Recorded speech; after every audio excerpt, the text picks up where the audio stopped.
Moi, j'aimerais en tout cas surtout que si l'IA est intervenue dans la rédaction de quoi que ce soit, que j'en sois informé. Oui. Voilà. Alors, 10%, 15%, 100%. Bon.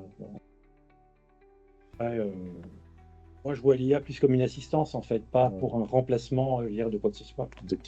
Dans ce milieu journalistique, hein. Après, il y a plein d'autres utilisations. Par exemple, en marketing, on travaille avec une agence qui nous crée des visuels avec l'IA. Oui. Donc, il y aura un autre produit au milieu du visuel, mais oui, il sera lié. Voilà, tout à fait. Et en fait, ça, il n'y a pas. Quand on utilise les assets, il n'y a aucune mention du fait que ça soit été créé par un IA. Donc, les consommateurs peuvent peut-être avoir l'impression d'être un peu trompés ou de se dire, mais comment ils ont fait ça voilà, peut-être comme il y a maintenant sur les pubs, c'est marqué retouche, peut-être quelque chose pour expliquer que ça a été fait par l'IA. Donc l'IA aurait un rôle de détermination par rapport à la localisation habituelle ou passée en tout cas de mes voyages. Sans que vous le précisiez. Pardon? Sans que vous le précisiez. Sans que je précise, ah bah oui, c'est tout l'intérêt de l'IA, justement, c'est que j'aurais pas besoin de le faire. Parce que si on le précise. Moi, si l'IA sait où je vais, ça me pas. Ben, conserver l'esprit et la marque Figaro. Parce que si c'est pour se diluer et faire un truc qui a une perte d'identité totale. Ça n'a pas l'intérêt de continuer à s'appeler Figaro. Et pour la survie de la société aussi.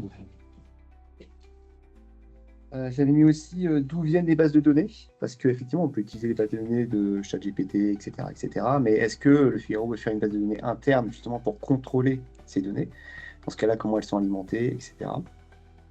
En tant que lecteur, ça vous intéresse de savoir sur quelle base a été nourrie la... Exactement. Okay. Savoir si c'est une base privée, interne, si c'est la base commune que beaucoup de sites ont aujourd'hui. On parlait de Gemini, etc.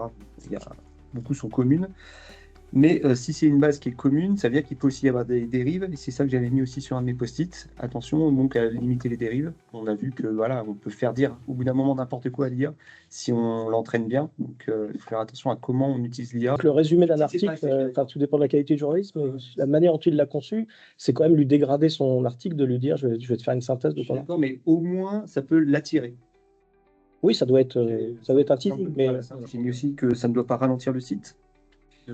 Pas faire en sorte que on doit interroger des bases de données. Sur son mobile, c'est sûr qu'il ne faut pas que ce soit non plus trop coûteux.